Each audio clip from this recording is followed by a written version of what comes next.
Hello. This Shabbat is not only Erev Purim, and it's not only Shabbat Zachor, but it's also the first parasha of Chumash Vayikra, Parashat Vayikra. And in this parasha, we read about different kinds of korbanot. One of the korbanot is a korban chatat, when brought for different kinds of transgressions. One of the korbanot chatat brought is a korban par he'elem davar shel tzibur, a special korban brought when the Sanhedrin make a mistake. It's not enough that they make a mistake when the spiritual Torah leaders of Am Yisrael make a mistake in their ruling, but also most of Am Yisrael has to actually follow their mistaken ruling, and then the korban has to be brought. But it's interesting, and I learned this idea from Mori Rabbi Buchs, the head of Yeshivat Tzion, that he explained that according to one of the Tanaim, according to Rabbi Meir, you need to have two conditions to consider the situation as one in which the majority of Am Yisrael followed the ruling of the Sanhedrin. Which is very interesting. What is a majority? Majority is most of the population. That's enough.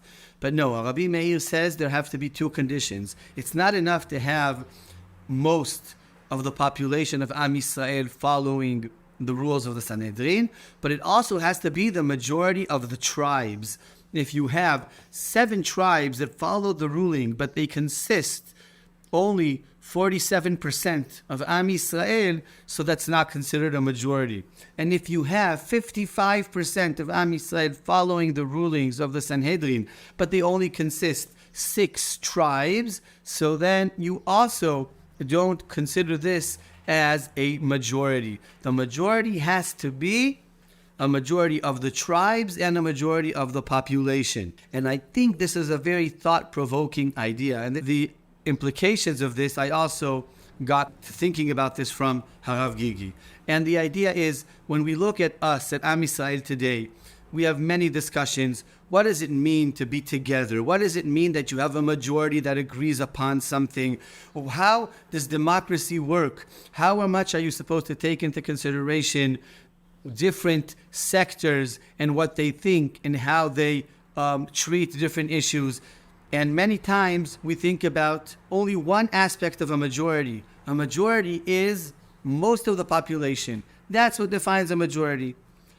Comes Rabbi Meir and tells us things are more complex than that. We have within Am Yisrael different tribes. We have different groups, different sectors. And each one has their approach to life, has their different opinions and experiences.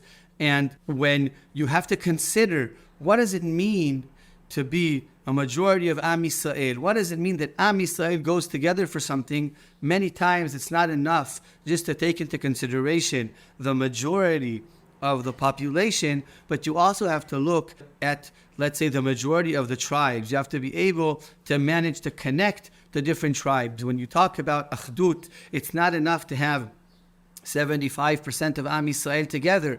You have to make sure that all the different tribes, all the different sectors feel togetherness. And that is something that, Baruch Hashem, on the one hand, at the time of the war, which is a very challenging time, but Baruch Hashem, Am Yisrael reacted to this war in a way of unifying, coming together.